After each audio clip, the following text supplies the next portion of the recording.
आज देखा जाए तो फ्रोजन शोल्डर की समस्या बहुत कॉमन होती जा रही है।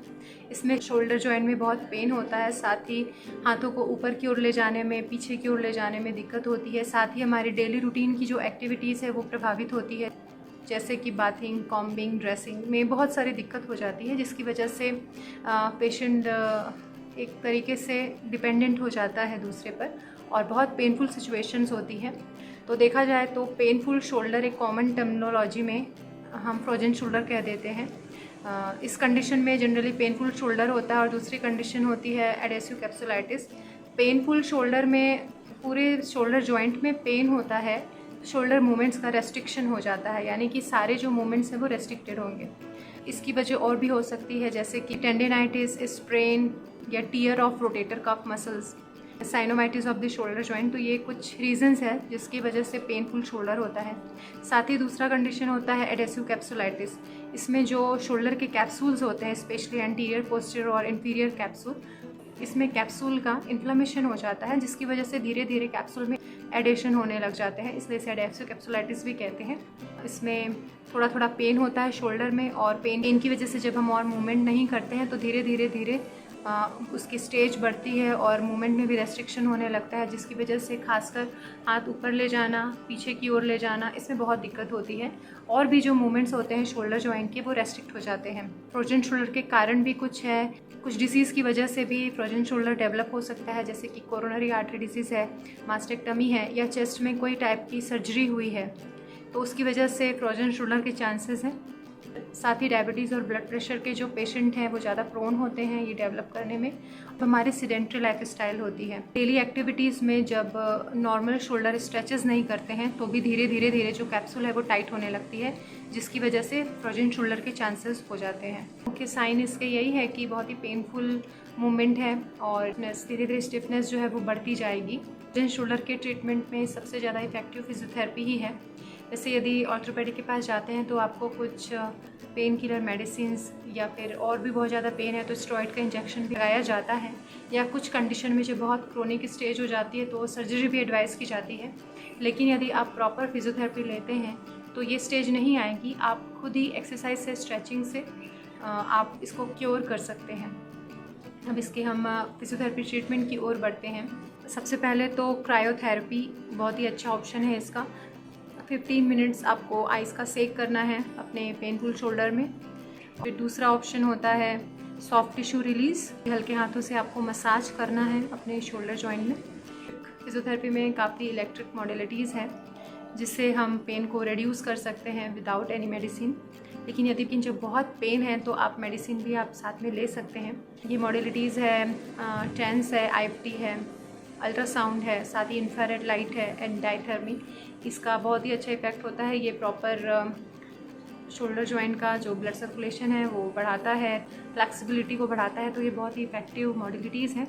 साथ ही कुछ अल्टरनेटिव ट्रीटमेंट भी हम अप्लाई कर सकते हैं पेन रिडक्शन के लिए, जैसे कि एक्यूप्रेशर भी आजकल ऐसा है कि हम घर पे भी, अपने पे भी अप्लाई कर सकते हैं, दूसरों पर भी अप्लाई कर सकते हैं। तो एक्यूप्रेशर के लिए स्पेसिफिकली हमारे हाथ में ये यहाँ पर जो पॉइंट है ये स्पेसिफिक शोल्डर जॉइंट का पॉइंट है।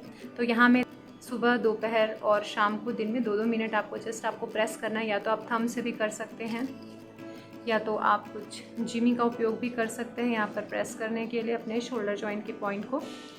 या तो फिर इस तरीके से काफ़ी सारे आइटम्स होते हैं एक्यूप्रेशर के, शोल्डर जॉइंट के एक्यूप्रेशर पॉइंट को आप यहाँ पर प्रेस कर सकते हैं। सुजोक एक्यूप्रेशर टेक्निक भी आप यूज़ कर सकते हैं। इसमें ये थंब हमारा हेड और नेक का पोर्शन है, और ये जो 2 फिंगर है वो हमारे अपर लिम्ब और ये 2 हमारे लोअर लिम्ब। तो यदि शोल्डर को देखा जाए तो यहाँ का पॉइंट है ये हमारे शोल्डर जॉइंट को रिप्रेजेंट करता है। तो यहाँ पर हम प्रेस कर सकते हैं। हम शोल्डर जॉइंट को हम अपने प्रेस करेंगे 2-2 मिनट। दोनों कंधों में दर्द है तो दोनों फिंगर्स को हम इस तरीके से हम प्रेस कर सकते हैं। साथ ही इन पॉइंट्स पे हम स्टार मैग्नेट, मेथी का दाना, या फिर स्मॉल मैग्नेट्स होते हैं वो भी हम यहाँ पर टेप से चिपका सकते हैं। ये स्टार मैग्नेट है, इसको अप्लाई करेंगे।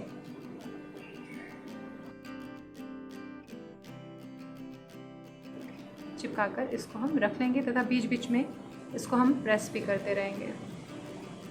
इसी तरीके से यदि देखा जाए तो इंसेक्ट करस्पॉन्डेंट सिस्टम भी होता है, अर्थात कीट सदृश प्रणाली, जिसमें हमारे फिंगर में हमारे पूरे बॉडी का पार्ट होता है। इस चित्र में आप देख सकते हैं कि हमारे शोल्डर का पॉइंट जो है वह यहाँ पर हमारा शोल्डर जॉइंट है। चित्र में आप देख रहे हैं। प्रोब की सहायता से, जीमी की सहायता से भी यहाँ पर हम प्रेस कर सकते हैं पॉइंट्स पे, दोनों साइड 1-1 मिनट, दिन में 2 से 3 बार। इस तरीके से हम यहाँ पर भी प्रेस कर सकते हैं। और इस पॉइंट पे भी हम मेथी का दाना या स्टार मैग्नेट, स्मॉल मैग्नेट भी हम यहाँ पे लगा सकते हैं। तो ये भी हमको काफ़ी हद तक पेन रिलीफ करता है। ये तो हम इजीली हम अपने घरों में भी अप्लाई कर सकते हैं और दर्द से छुटकारा पा सकते हैं। साथ ही यदि एक्यूपंक्चर भी यदि लेते हैं तो वो भी बहुत अच्छा ऑप्शन है। लास्ट एक और जो अल्टरनेटिव मेडिसिन में बहुत ही अच्छा इफेक्टिव है वो है ईयर रिफ्लेक्सोलॉजी। यदि देखा जाए तो हमारे कान में हमारे बॉडी के सारे पॉइंट्स होते हैं। तो स्पेसिफिकली आप ये चार्ट में देख पाएंगे कि कहाँ पर हमारा शोल्डर जॉइंट का पार्ट है, यहाँ पर है। तो इसके लिए भी स्मॉल ईयर मैग्नेट्स होते हैं, बहुत ही स्मॉल साइज़ के, हम इसे अप्लाई कर सकते हैं। Acupuncture, acupressure, Sujok, year reflexology, इसके अलावा भी एक और अल्टरनेटिव मेडिसिन है जिससे हम भली भांति परिचित है, वो है मैग्नेट थेरेपी। इसमें हम अपने पेनफुल कंडीशन में हम मैग्नेट का भी उपयोग कर सकते हैं। इसमें हमें इस बात का ध्यान देना है कि जब हम मैग्नेट का प्रयोग करने वाले हों तो आधे घंटे पहले और बाद में ना तो कुछ खाना है, ना ठंडे पदार्थों का सेवन करना है, ना ही स्नान करना है। इसके अलावा यदि आपको हार्ट रिलेटेड कोई प्रॉब्लम है, पेस मेकर लगा है, तो आप मैग्नेट का उपयोग नहीं करें। हार्ट, ब्रेन या आइज़ में डायरेक्ट हाई पावर मैग्नेट का उपयोग न करें। आपको कुछ डिजीनेस या कुछ अनकंफर्टेबल फील होता है तो आप मैग्नेट को अपने पार्ट से अलग कर सकते हैं और थोड़ा सा गर्म पानी, गुनगुना गर्म पानी का भी आप सेवन कर सकते हैं। वैसे तो इसके जो साइड इफ़ेक्ट्स हैं बहुत ही रेयर होते हैं। यदि आपका फ्लक्चुएट ब्लड प्रेशर होता है या बहुत ज़्यादा और कोई प्रॉब्लम है तो उसमें उस कंडीशन में आप मैग्नेट का उपयोग ना करें तो बेहतर होगा। ये हमारे हाई पावर के मैग्नेट्स हैं। राइट साइड में हम नॉर्थ साइड लगाएंगे, उसको हमें राइट साइड पे रखना है और लेफ़्ट साइड पे साउथ पोल को रखना है। इस तरीके से हम पोजीशन करेंगे। तो इसको 15 to 20 मिनट्स आपको इस पोजीशन में रहना है। तो इस पार्ट में इतना ही। आगे के पार्ट में मैं फ्रोजन शोल्डर की स्पेसिफिक एक्सरसाइज आपको बताने वाली हूँ, तो जुड़े रहिएगा मेरे साथ। धन्यवाद। ओम शांति।